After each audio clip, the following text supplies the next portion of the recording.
Nothing, once touched by the hand of Chaos, remains untainted. You are under the dominion of the Ordo Malleus to assist my investigations into a world that has already felt that fell's influence.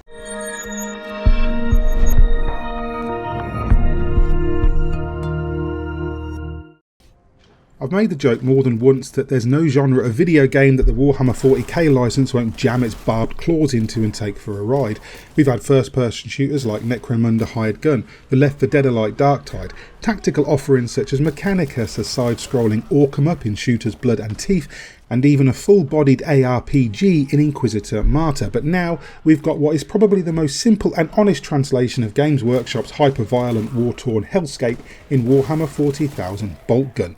It casts you as a Space Marine of the Ultramarines chapter sent on a mission to investigate corrupt Adeptus Mechanicus activity on the forgeworld of Graia.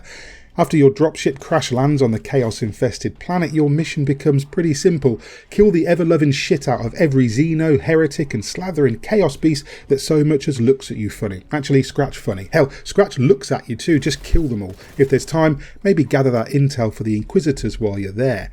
Armed with a chainsaw on the left trigger and a selection of weapons from the titular Boltgun to a powerful plasma rifle and equipped with a spread of devastating grenades, your only real mission is to get out alive while making sure everything even slightly non-human looking has a really bad day. I've been getting genuinely fatigued with the constant wave of old school boomer shooters that think the best way to take Doom's crown is to dress up like Doom, break into Doom's dressing room and hope no one notices that the new king is looking a bit anemic and not walking right. Boltgun doesn't do this. Boltgun takes the crown right off original Doom's head and promises to return it in a few days with no scratches, thanks. Whatever alchemy Auroch Digital have worked here, it's potent. Boltgun feels frantic and exciting, violent and cathartic, but so straightforward that it never really feels like work. There are no gimmicks, no attempts to innovate on a tried and tested formula, and yet somehow it doesn't feel trite. The 360-degree shooting has a modern bent with auto-aim locking to leaping, jumping targets and making your life easier. But beyond that, everything is so superbly old school. You can alter the graphics if you like to be less pixelated and much smoother, but it has no effect on the gameplay.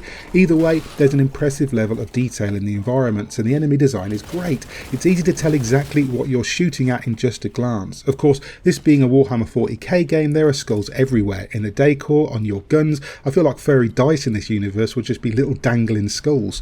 Strafing and dodging bullets, grenades, fireballs and acid spit is the order of the day. If anything, there are moments when it becomes a little bit too frantic. Surprisingly, the default difficulty is easy, although there's also an accessibility mode that lets you turn off death, and I had to up it to medium early on because it felt a bit too much of a cakewalk. Boss fights in Warhammer 40,000 Boltgun are presented without too much fanfare. You'll suddenly run into an enemy with an unusually long health bar, often with a few extra skulls on it, natch, and after you kill them, they often become regular enemies in the following stages. Most levels will have you purge a particular area and the screen will go a shade of red and you'll be required to obliterate everything until the screen goes back to normal. This is where the game ramps up in difficulty for a few minutes at a time and you can't hoover up health and contempt, which is armour to you and me, as fast as you lose it. Often during these sections you'll be given one of several power-ups such as a one-hit kill buff that lasts 30 seconds or a damage boost to your bolt gun. It's not quite the same as the berserk mode in Doom as you can still get flattened if you stand still too long. This is the big issue though. It's very easy to get turned around due to vast sections of each level looking the same and you'll backtrack a lot through very similar environments. More than once I started to feel just a little bit motion sick charging around the missions looking for a colour coded key or corresponding door, and although the missions are fairly linear, it's not always easy to tell which direction you should be heading in.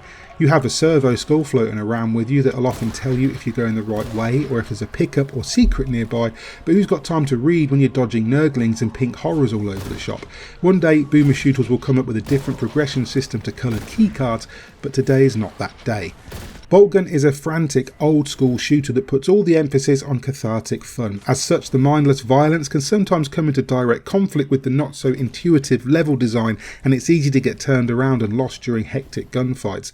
Add to this the forced backtracking and key finding, and the dopamine can take a serious knock now and then, although there's something to be said for the sheer sense of power and weight you exude. Your Marine feels like an 8-foot armour-clad man-tank, and who could really ask for more?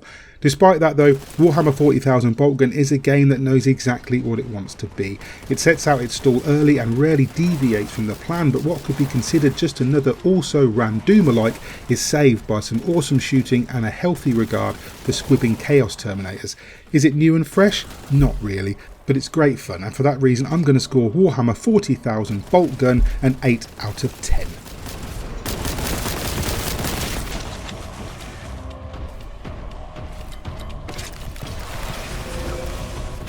Hi there, if you like that review, please hit like and subscribe, maybe tag the bell icon too, so you're kept up to date with everything we post going forward. In the meantime, I've been Mick Fraser for God is a Geek, and you guys have been lovely. Bye.